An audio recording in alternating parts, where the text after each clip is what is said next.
Hello everyone. In case you haven't heard, Disney has announced that the entire Star Wars Expanded Universe, about well over 2 decades worth of material, they declared it non-canon. What that means is that this and this, along with many other brilliant stories,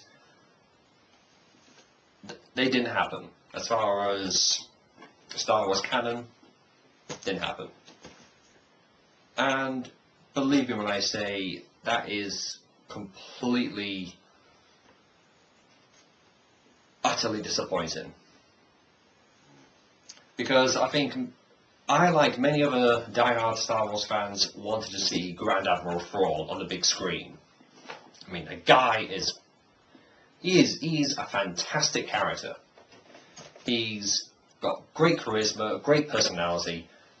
He commands presence. He would command anyone's attention on the big screen. And Disney has announced that his character basically didn't exist. And it's not just the novels. Take, for example, the Jedi Knight games. Kyle Katarn, Jan, Jarek, Desan, the Valley of the Jedi. None of it didn't exist. You know, I just find it incredible that all of these stories, all of these characters that we've all grown up with, that millions of people have grown up with, people reading the books, reading the novels, reading the comics, and suddenly Disney has said it's no longer canon. That is just, like I said, it's disappointing, to say the least. But at the same time, it's not surprising. The reason why I say this is because, well, begin this way. When I first heard that they were going to make a new Star Wars film set after Return of the Jedi, the first thing that came to me was, okay, so how are they going to incorporate the countless stories, the countless events that have gone on in the backstories in the Expanded Universe? How are they going to fit all that in? The simple answer is that they can't. I mentioned in a previous video that the Yuuzhan Vong War, for example, the New Jedi Order, that story alone is 19 novels long. And that's not even including the short stories and the comics as well. The New Jedi Order is 19 novels long. How the heck are they going to do a film about that? Even if they, and again I said this before, even if they dedicated the entire new trilogy to the Yuuzhan Vong War, they would be missing so much. They could not include everything. And say, for example, the Solo twins. I hear that that they may or may not be bringing in the Solo twins in the new films. Chances are they will. How could you bring in the Solo twins without mentioning their backstories? I'm assuming that they're not going to mention Anakin Solo, who died in Yuuzhan Vong War. I'm assuming they're not going to mention the fact that their babysitter was Winter. I'm assuming that they're not going, that the fact that their brother Anakin Solo was once almost taken over by the spirit of Palpatine.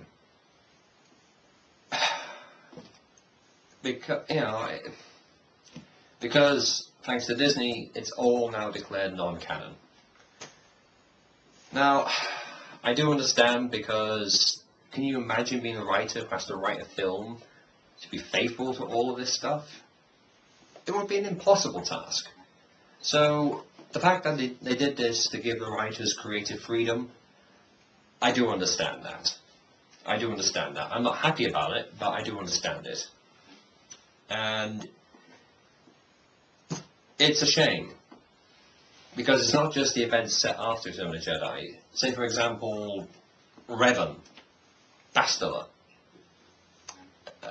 the entire Knights of the Old Republic era. I'm assuming that's no longer canon either. What Disney has said is that the only things that are canon of all the released material, that's out so far, all the movies and the Clone Wars TV series, those are all canon, but that's it. Nothing else. The Thrawn trilogy is no longer canon. The New Jedi Order is no longer canon. The Knights of the Republic era is no longer canon. The Jedi Knight series is no longer canon. Yeah. What they are going to do, which is something I do appreciate them doing, is that they are going to take ideas from the expanded universe. They're going to make nods towards all the characters. So we may still see Mara Jade or Grand Admiral Thrawn appear in the new movies, just perhaps not with the stories that we all know and love. So they'll probably most likely change the origin stories of, say, Gilad Palayan. Or, oh, I'm trying to think of another expanded universe character. There's so many. Trying to think. Cal Omas. For any of you that don't know Cal Omas, he was a major character in New Jedi Order. But yeah, you know, Cal Omas, Thrawn, Palayan, Mara Jade, all of these incredible characters that appeared in the Star Wars Expanded Universe, we may see them in the new movies, but then again, we may not. But what they are going to do with all the material of the Expanded Universe is rebrand them as legends. In fact, when I looked online, I noticed an image, and it was of this book here, perhaps the most famous book of the Expanded Universe, Heir to the Empire. I noticed that they're going to reprint this book, for example, with a big gold tag right at the top saying Legends. And that's essentially what the Expanded Universe is now going to be. Legends. Like what may have been, what could have happened. Almost like an alternative timeline. So, whilst I'm not happy with the fact that they've simply declared well over 2 decades worth of material to be non-canon, again, I do understand why they've done it. So, the only thing I really can say is that I hope these new movies are really good. I really do hope they're really good. And I hope that we do get, you know, from what they've said about making nods towards the Expanded Universe, I do hope that we will still see Mara Jade or Grand Admiral Thrawn in the new movies at some point. I mean, since Disney have bought Star Wars, we're probably going to see a new movie every 1 to 2 years for an indefinite amount of time. You know, we're probably going to see a new movie almost every year, perhaps. So I'm hoping that eventually we'll see these characters. And again, I do appreciate the fact that they're not simply just going to forget about all of these great stories that have been released over the years.